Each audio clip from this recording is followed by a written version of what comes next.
I apologize in advance. Start. Both classes are All right. Hello, my name is Joel, and I am honored to be Nat's best man. I'm a friend from college. Welcome to everybody from near and far. Yes, I have some notes, but I promise I'm not going to strap on a back brace and some sneakers and filibuster this way. You told me not to. Thank you to the Rotary and Collins families for recording such a beautiful and momentous occasion. Sarah, you and the bridesmaids look gorgeous today. Nat, groomsmen, you're looking all right too. Soap and water, owning it. All right, so I've known Nat for about 12 years. We haven't always been close. I was a sophomore at the University of Kansas.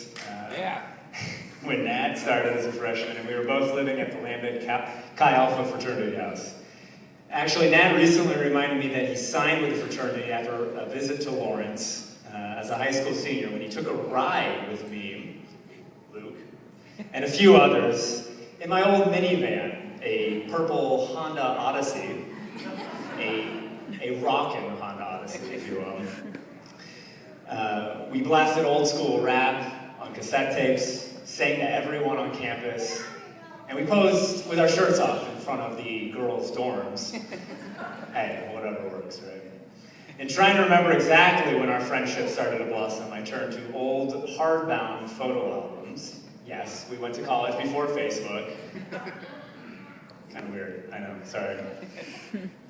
In Nat's first 2 years, I started to see Nat and I together in a few photos. Our superheroes party, St. Patrick's Day, Rock Chalk Review. But I still wasn't seeing it. Then the pictures and memories of us together started rolling in. Friday night boxing matches on the front lawn, casino night, 21st birthday parties. You see, Nat and I were rush chairs together for our fraternity. Our main objective was to bring in 30 high-quality gentlemen to live in the fraternity house. The thing is, we were thrown a big curveball in the spring. The fraternity house we had been living in was full of mold, and we had to move out. We soon found out that our objective had not changed. We just had to convince incoming freshmen and their parents that the next 4 years of their lives would be best spent with a fraternity in an apartment complex. Or as Nat and I told ourselves, and not to be melodramatic, but we had to save the fraternity. It turns out that this was the real beginning of our friendship. Faced with this challenge, Nat and I hunkered down, got creative, and put our humor and charm to the test. And what was possibly the greatest summer of our lives, we made epic recruitment videos, highlighting the amazing benefits of our apartment complex. Seriously though, it was pretty freaking awesome. Every person got their own room and bathroom, and there was a pool. We hosted dance parties at our townhouse, and of course, we knew every bar special in Lawrence for every night of the week. It worked. By the end of the summer, we had met our quota. Okay, maybe not every guy we signed was perfect. Ricky. But we did it. We saved the fraternity, and our friendship had grown immeasurably. Fast forward a few years, and I was living in Chicago, and Nat moved to Chicago to pursue his graduate studies in physical therapy at Northwestern. Apparently, as www.rotor.collinsourwedding.com told me, Nat met Sarah on day one.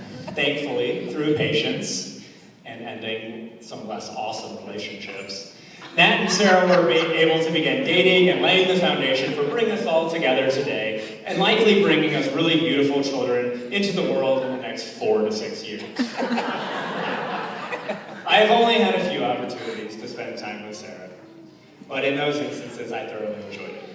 I was struck by her unassuming nature and ability to put others at ease in conversation. I could see instantly that she was a perfect match for Nat, as she had a great sense of humor, and was able to go toe-to-toe with Nat with witty barbs and spot-on wordplay. Obviously, very critical personality characteristics for Nat's partner in crime. Sarah, you compliment Nat in ways that many couples would envy. your shared passions for physical therapy, running, nature, family, etc., etc., etc., are keys to common ground that you will need for longevity. In conversations with Matt, it is clear to me that he's grown as a person thanks to you being in his life, and I can't wait to see how much farther you will go together. Matt, you're a great friend, a class act, and an inspiration. Your humility, loyalty, perseverance, and lightheartedness will take you far. Continue to aim high. With Sarah as your partner, the sky is the limit. I promise, just one more minute. Sarah and Nat, they say a successful marriage requires falling in love many times, always with the same person. We live in a time when external pressures and distractions are numerous, and secrets to success such as friendship, a sense of humor, and a short memory can help preserve the bond you've established. Not to get too sappy, but there is a great quote from a British poet, Robert Browning, my fave, that gets at the essence of what today is all about, and I'll paraphrase. Grow old along with each other. The best is yet to be, the last of life for which the first was made. I think he's saying that you've worked hard in your early years to find true love and to get to this day. You've built a foundation upon which to build a lifetime of memories yet to come. The best is yet to be. So, let's raise a glass to Sarah and Nat. May your love be modern enough to survive the times and old-fashioned enough to last forever. Cheers. Cheers.